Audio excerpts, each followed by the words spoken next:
Amis de la Palestine, le couperet est tombé. TikTok est passé sous le contrôle des sionistes. Le principal nouvel actionnaire a fait un don de plus de 16 millions de dollars à l'armée israélienne, en plus d'être un ami personnel de Netanyahou, le plus grand génocidaire de l'histoire contemporaine.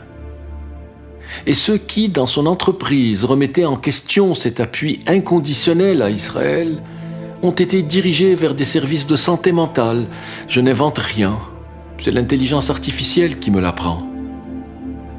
Bien évidemment, les publications en faveur de la Palestine seront de moins en moins diffusées et on le sent déjà. Et subitement apparaissent des entrevues avec de soi-disant experts bien intentionnés qui viennent démontrer à quel point cette histoire de génocide est montée de toutes pièces par des affreux influenceurs et autres TikTokers qui auraient l'art d'inventer des chiffres, de déformer des vidéos et de fabriquer des mensonges. Des antisémites, bien évidemment. C'est le seul mot qu'ils ont à la bouche devant l'évidence du carnage absolu. On se demande jusqu'à quand cette comédie burlesque va durer. On est de plus en plus incrédule et écœuré devant ce monde de crapules politiques, ces assoiffés d'argent et de pouvoir, prêts à massacrer des centaines de milliers de personnes sans aucun scrupule, ces êtres totalement immoraux.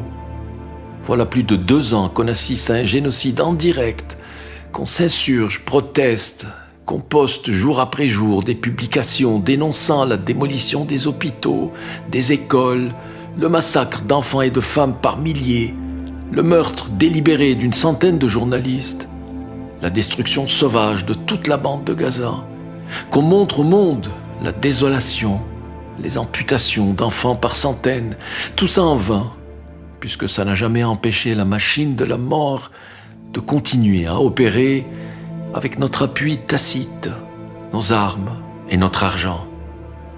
Et je suis absolument admiratif devant tous ceux et celles qui continuent à manifester inlassablement l'infatigable Medea Benjamin de Code Pink, le grand juste parmi les justes, Norman Finkelstein, si émouvant et brillant à la fois, l'érudit John Mersheimer, si éloquent et calme, l'économiste Jeffrey Sachs, et j'en passe. Je leur lève mon chapeau et les remercie de tout cœur pour leurs entrevues et apparitions quotidiennes.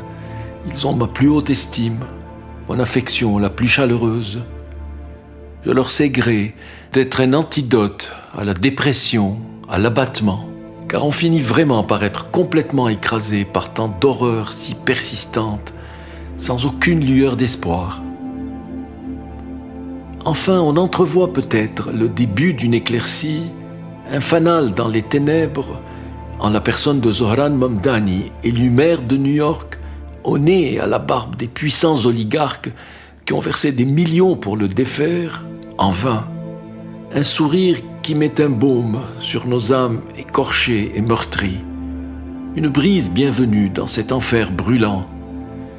Et on se prend à rêver que la Palestine finira peut-être par advenir, cette Palestine qui représente la conscience de l'humanité, cette Palestine qui est l'espoir d'une justice souveraine, qui est l'avenir d'un monde meilleur. Mais en attendant, Gaza nous a complètement abattus, accablés, déprimés à l'os. Alors, pour rester vivant, je m'accroche au poète, à Edmond Rostand. C'est la nuit qu'il est beau de croire à la lumière. À Louis Aragon. Un jour viendra, couleur d'orange, un jour d'épaules nues où les gens s'aimeront, un jour comme un oiseau sur la plus haute branche.